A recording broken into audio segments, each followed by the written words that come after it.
सुंदरता पलो गया के मारे। अच्छा यूपी बिहार के जनानी हमसे जरे। हाँ अरे का कही हो आपन तारीफ सब करेला। हमारो सुंदरता पलो गया के मारे। यूपी बिहार के जनानी हमसे जरे। सब पर उजाड़ कर देब दुनिया रे दुनिया। सब पर उजाड़ कर देब दुनिया रे दुनिया।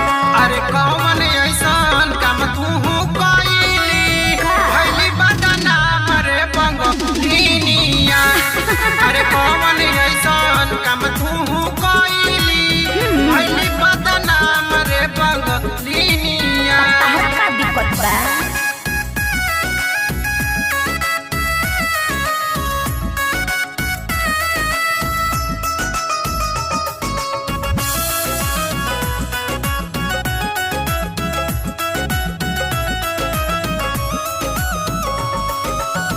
पहला बेरिया बेचे भी कमाए कला काटा। यही से तू का देली लपाता। अरे हमार बात कुछ और बा। ठीक है बा।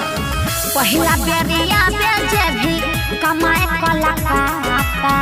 यही से तू का देली लपाता। बोला बात बनब सब तीनिया रे सब तीनिया।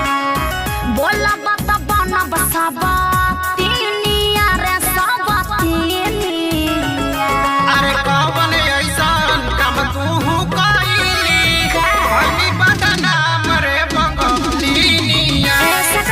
कौन ऐसन काम तू कइली भइली बदनाम रे बंगलिनिया। तुम्हें क्या प्रॉब्लम है?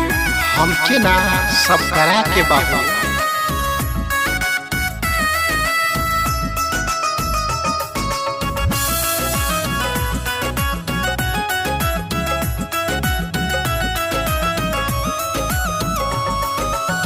उपेंद्र बड़ा के हम लिहनी फसाई।